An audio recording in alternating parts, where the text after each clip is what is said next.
Penggalang dimanapun berada, khususnya adik-adik SMP Santo Yosef yang Kak Silvi cintai, salam sehat dan salam semangat. Nah, pada pertemuan pramuka kali ini, kita akan belajar bersama dan kita akan berbincang-bincang bersama dengan Kak Daniel. Ya, tentunya kita akan membahas bersama tentang hak dan perlindungan anak. Kira-kira materinya apa saja sih nanti akan dijelaskan oleh Kak Daniel. Nah, supaya lebih semangat, Kak Silvi mau ajak kita untuk bertepuk pramuka dulu. Tentunya adik-adik masih ingat kan tepuk pramuka? Yuk Kak, kita tepuk bareng-bareng 3 kali tepuk pramuka.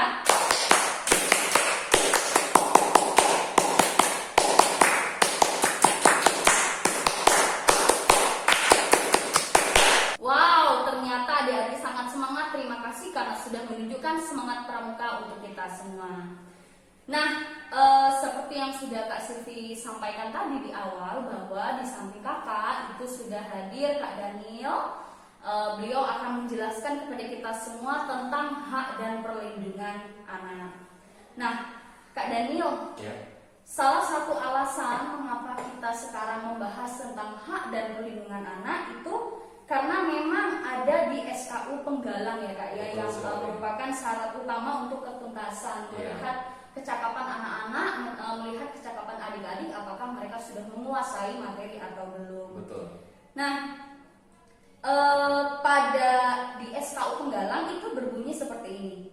Dapat mensosialisasikan kepada teman tentang hak dan perlindungan anak.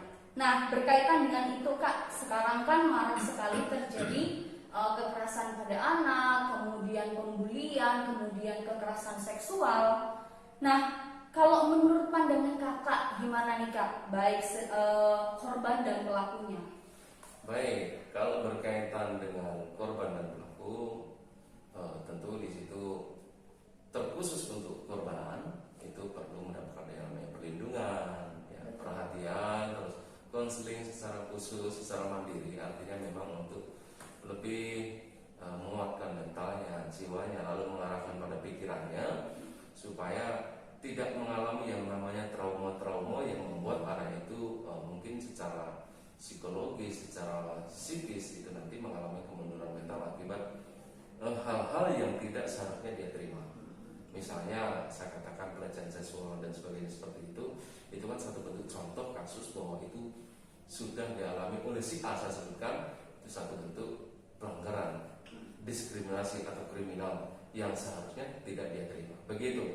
Baik.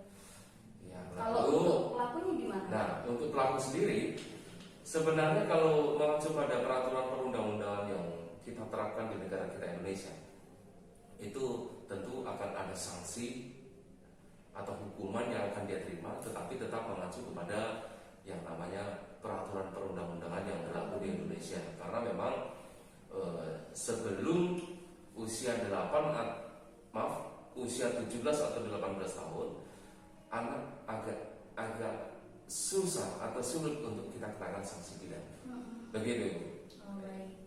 Nah Kak, berkaitan dengan jawaban kakak tadi yang korban Kak ya, bahwa tadi kakak bilang kalau korban itu memang harus diberikan pendampingan khusus, baik itu di keluarga, di sekolah dan sebagainya. Nah, kalau menurut kakak, kalau misalnya pendampingan dari keluarga itu dalam bentuk apa Kak, supaya korban ini tidak mengalami yang namanya traumatis gitu, kalau menurut kakak gimana? Baik, kalau dari keluarga itu seperti yang harus dilakukan selayaknya seorang tua atau orang tua terhadap anak, yaitu kita harus melindungi, tetap mendampingi, ya tidak memandang sebelah mata atau istilahnya ada pengecualian perlakuan sehingga anak tersebut tetap percaya diri, tetap bisa menerima diri. Dan di tengah keluarga itu sendiri memang orang tua itu, baik orang tua, kakak atau adik, itu harus menerima kondisi si A tadi yang saya sebutkan untuk tetap diterima seperti apa adanya, seolah-olah tidak terjadi apa-apa, sehingga anak itu tidak merasa ada hukuman secara psikis terhadap diri. Gitu, ya betul, ya tidak minder, tidak takut, tidak rendah diri, begitu misalnya dan sebagainya. Jadi mungkin tidak hanya di keluarga saja ya adik-adik ya, tetapi juga di masyarakat ya Kak ya. Jadi seluruh masyarakat sekitar korban ini juga tidak boleh mengucilkan gitu Betul, ya, karena betul. mau bagaimanapun ini adalah musibah seperti itu. Betul. Atau istilahnya dalam bahasa lain sekarang yang paling tenar itu istilahnya pembulian. Ya, Ya. pembulian betul sekali. Jadi walaupun si A tadi sudah mengalami hal yang tidak harusnya dia terima, itu oleh keluarga, oleh masyarakat di mana tempat tinggal, oleh sekolah di mana di sekolah, atau lingkungan sosial di mana dia berada, itu harus tetap membantu membuat anak itu tetap percaya diri sehingga dia tetap bisa kembali ke kehidupan sosial yang normal. Wah, luar Begitu, biasa Kak. sekali. Terima kasih Kak ya, luar biasa Baik, sekali loh sama-sama. adik-adik yang sudah disampaikan oleh Kak Daniel. Nah Kak, kita kembali ke pelaku nih. Baik. Sekarang kan kalau di baik itu di sekolah, di masyarakat itu seringkali terjadi pembulian terhadap anak-anak. Ya. Entah itu pemukulan, mungkin pembulian secara verbal, diejek gitu kan. Betul sekali. Sedangkan yang membuli ataupun yang melakukan atau menjadi pelaku ini masih di bawah umur. Betul. Kalau misalnya di sekolah gitu ada yang mengeroyok, terjadi pengeroyokan itu imbas ataupun kira-kira hukuman untuk pelaku ini gimana Kak? Untuk di sekolah gitu. Baik, ini kita fokus pada sekolah ya. Heeh. Kalau pada sekolah misalnya terjadi pembulian, katakanlah di situ sesama siswa antar teman. Iya benar, Baik. sama siswa. Nah, tentu yang paling dekat kita harus bisa lakukan adalah memanggil siswa tersebut, pelakunya, khususnya pelakunya, supaya kita bisa melakukan pendekatan secara personal terhadap si pelaku bahwa apa yang dia lakukan, apa yang dia pernah lakukan terhadap temannya dalam hal membuli, itu katakanlah kita harus bisa garis bawah adalah hal yang tidak baik. Hal yang tidak baik. Nah, artinya ketika ada siswa atau si pelaku yang melakukan pembulian terhadap si siswa lain, kita harus segera atasi. Salah satunya kita nasihati bahwa apa yang dilakukan tidak baik, atau kalau memang itu sudah layak kita berikan hukuman yang arahnya mendidik, bukan hukuman fisik atau bukan hukuman psikis, tetapi memang hukuman yang sifatnya mendidik. Salah satunya misalnya anak ini membuli temannya dengan menendang, atau sering mengatakan si A ini sesuatu yang tidak enak didengar telinga. Itu hukumannya kalau misalnya tadi saya katakan menendang, oke lah, kita jemur sebentar, atau kita berikan saksi yang lain ngepel dan sebagainya. Nah, itu tujuannya memberi efek jerah sekaligus memberikan pendidikan terhadap si pelaku. Begitu Kak. Terima Ya. kasih ya Kak. Baik, Jadi sama-sama. adik-adik dimanapun berada, pembulian ataupun kekerasan kepada teman, khususnya di bawah usia atau anak, itu sangat-sangat tidak diperbolehkan. Betul gitu sekali, ya. betul sekali. Bukan berarti karena kita di bawah umur, anak-anak di bawah umur, kemudian semena-mena itu sangat tidak diindahkan ya, Betul karena sekali. mau bagaimanapun kekerasan itu melanggar norma-norma sosial ya. Baik. Nah, Kak, tadi kakak sudah bilang bahwa ketika memberikan sanksi hukuman itu harus tetap mengikuti prosedur perundang-undangan ya, Kak, ya. Betul sekali. Nah, yang saya tanyakan nih Kak, kira-kira peraturan perundang-undangan itu ada nggak sih Kak, Oh, supaya ada. pelaku juga menerima konsekuensi? Betul. Itu ada tertulis dalam peraturan perundangan. Tetapi sebelum saya menjawab ke hal itu, saya coba ingin menguatkan tentang apa yang Kak Silvi sudah sampaikan tadi, bahwa walaupun di sini masih di bawah umur, ya, bukan berarti apa yang dilakukan oleh anak-anak atau siswa yang masih di bawah umur itu dilegalkan atau disahkan. Itu tidak boleh, bahwa hal-hal yang sifatnya merendahkan orang lain, menyakiti orang lain, melakukan tindak kriminal, pelecehan seksual dan sebagainya, itu juga satu bentuk pelanggaran dan itu memang ada sanksinya.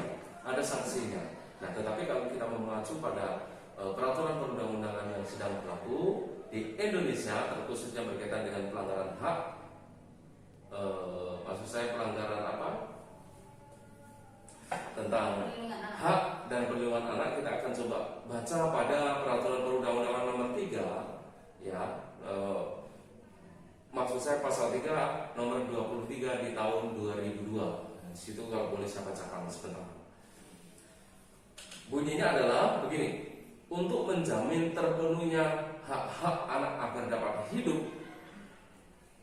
bertumbuh, berkembang, berpartisipasi secara optimal sesuai dengan harkat dan martabatnya, kemanusiaan, serta mendapat perlindungan dari kekerasan. Saya katakan mendapatkan perlindungan dari kekerasan dan mendapatkan perlindungan dari diskriminasi, serta terwujudnya anak Indonesia yang berkualitas, bermartabat, dan sejahtera. Itu bunyinya. Artinya di situ ada kata mendapatkan perlindungan kekerasan dan diskriminasi. Dua hal ini harus kita pahami betul bahwa kekerasan memang tidak boleh terjadi.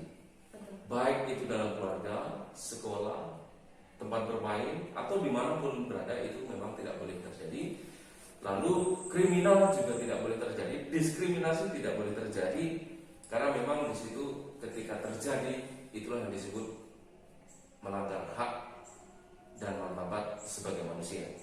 Begitu, apakah Silvi yang bisa saya sampaikan berkaitan dengan poin pasal 3 nomor 23 tahun 2002. Luar biasa sekali, terima kasih loh Kak. Nah adik-adik, tadi adik-adik sudah mendengarkan perundang-undangan tentang anak.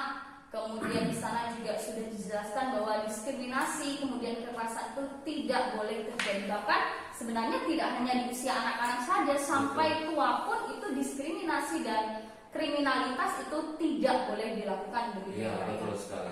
Nah Kak, kalau berdasarkan jenis kekerasan itu ada nggak Kak? Jenis-jenis kekerasan, jenis-jenis perlindungan anak maksud saya. Baik, jenis perlindungan anak itu kalau mengacu pada perundangan nomor 3 tadi, itu ada 4 hal yang bisa disebutkan. Yang pertama adalah untuk hidup layak.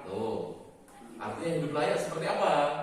Ya, dia mendapat haknya atas kasih sayang dari orang tua, mendapatkan ASI yang masih balita, lalu dia juga memiliki akte kelahiran dan lain-lain. Artinya apa? Akte kelahiran itu bahwa data kependudukan dia, keberadaan dia dalam suatu wilayah, baik itu kabupaten, provinsi atau negara, terdaftar.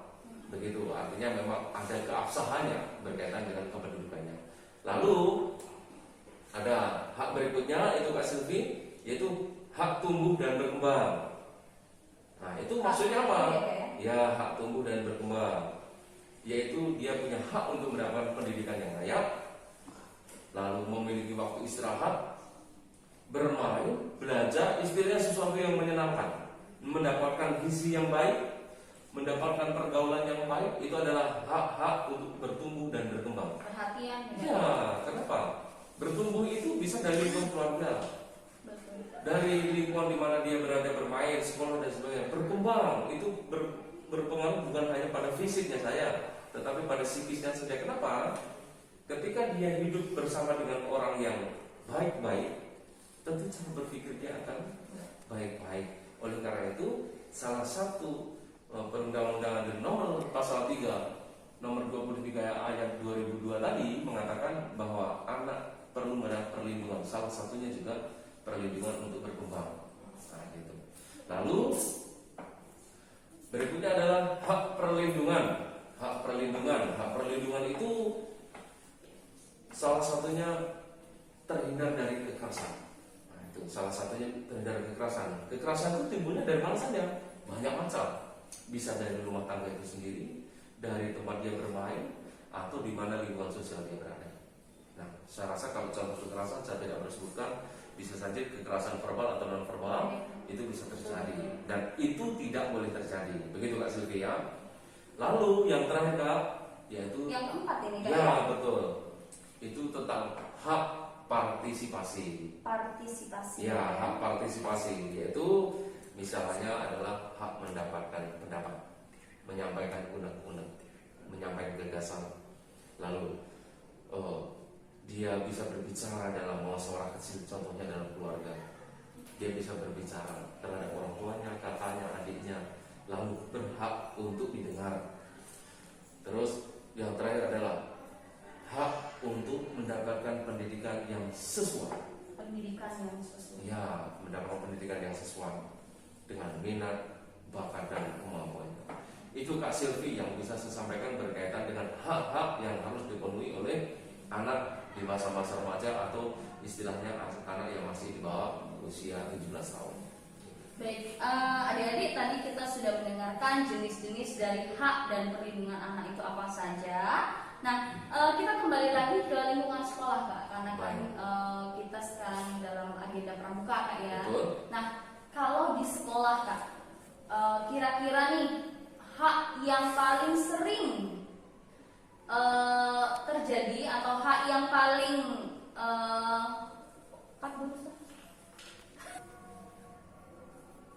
Nah, Kak, berkaitan dengan materi yang sudah Kakak sampaikan tadi ya, tentang jenis-jenis hak dan perlindungan anak, yang ingin saya tanyakan kembali, Kak, kira-kira nih contoh hak-hak yang bisa dimiliki oleh adik-adik ketika mereka berada di sekolah itu dari kelima jenis tadi, mana yang paling mendekati, Kak? Baik, yaitu hak perlindungan. Saya katakan hak perlindungan kenapa? Sejak semula mereka datang dari sekolah, dari rumah, itu ketika mereka sampai ke pintu gerbang, mereka harus kita sambut. Ketika kita menyambut mereka dengan bersalaman, tetapi karena sekarang kita sedang corona, tidak boleh bersentuhan fisik, maka ketika kita menyambut mereka itu sudah satu bentuk perlindungan. Kenapa? Ada penerimaan diri terhadap anak-anak. Lalu berikutnya, setelah mereka masuk ke proses pembelajaran, di situ ada proses pembelajaran dengan macam-macam hal yang ada, dengan guru yang banyak, lalu dengan fasilitas yang ada. Mereka semua punya hak untuk menggunakan itu. Tujuannya adalah untuk mengembangkan diri, harkat martabat mereka seperti yang tertuang dalam pasal 3 nomor 23 tahun 2002 tadi.